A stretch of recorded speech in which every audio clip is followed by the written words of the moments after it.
And another important thing too is, you have to get PPE. PPE, I don't know if y'all know what that is. Personal protection equipment. Helmet, gloves. You want to get knee pads, elbow pads, shin guards. You go, the more the better. And just because you have this PPE, don't think you're invulnerable. No. You can still get hurt, and forbid, you still get killed, even wearing all the gear you can put on. So, what I was talking about, you have to respect these machines, man. You have to. Just don't go hot rodding and be like, oh man, I could do this, and then you start hot rodding and being cocky, and that's when things happen. So yeah, Now another thing too, for people who are thinking about getting their first scooter and stuff, it really helps when you're mechanically inclined, when you're handy, because I notice, I see a lot of people online in the other states, I guess, like the mid states and western, Midwestern, and just other states in general, where you can order whatever you want and have it delivered wherever you want, but you can be in some place where there's just no service. What I mean by service is, like, let's say you order a nice high-end scooter or any kind of scooter, and you need to get it serviced. When it's time to get service, you need to get it serviced, and there is no options for you. I've seen people online ask that, hey, I live here. There literally is no service shops near me. Does anybody have any ideas? And that really sucks, especially when you have a high-end expensive scooter. Now, that also ties into the quality of the scooter and how reliable is it. A high-end reliable scooter, I guess you won't have to worry about service, but eventually you will. So that's why it really helps if you're mechanically inclined, if you're handy, you have a good set of tools, not just for the scooter, but in general. A good set of tools.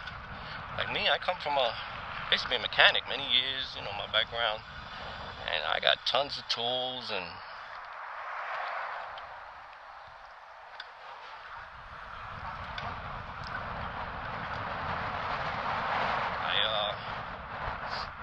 I already been through my first flat ever in all 4 models of my scooters. The first time I ever caught a flat, and it wasn't easy to change. Well, it was my first flat with this scooter, so it wasn't easy. But I know if it happens again, especially in the rear, I know exactly what to do. So it'd be like a third as hard. You know what I'm saying? And then just any little things, like let's say your display goes bad, or your throttle goes bad, or brake sensor, or something simple. That's easy to replace. But if you have to take it to a shop, and if you do have a shop near you, number one, they're gonna double, triple charge you. They're just like mechanics. They're gonna charge you whatever they want, especially if you don't know what's going on. So, if you do it with your hands, man, these things are almost, I would say any problem you run on a scooter, as long as it isn't chassis related, like, cracks, brakes, snaps, and all that, anything else electronic, man, you could service yourself. With my other scooters, like when I had my Cruiser, my voltage meter went out. The wire within the neck was chafing, and it shorted out, and I diagnosed it, troubleshooted it, found it, and replaced it. It wasn't easy, but I did it. I changed the controller twice on that, on my Cruiser. Yo, how you gonna stop in front of me, man? Yo, how you just gonna step on the brakes like that? Oh, you see, that's what I gotta watch out. My commentary. Oh, okay. I apologize to YouTube. F-word almost slipped out. Alright, well, NYC, love it or leave it. But yeah, I say anything on the e-scooter, you do it yourself. And if you do it yourself, even if it's a chassis problem, order a new chassis or whatever part that broke and replace it. You know what I'm saying? So yeah, you know, and if you're not handy, you don't have a shop near you, and you're thinking about, see if you have a good friend that you know knows what they're doing, he or she is doing with their hands and has tools, and you can rely on them.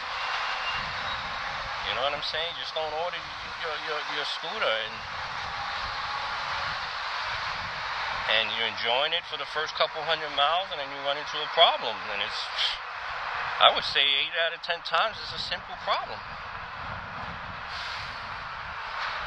8 out of 10 times is a very simple problem. But yeah.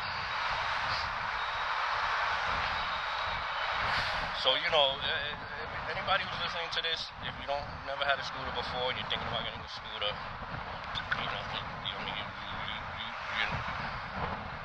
you're really not experiencing riding vehicles like this, you know, like a motorcycle or even a bike. You know, if you don't even have a bike and you're like, ooh, I want to get a scooter.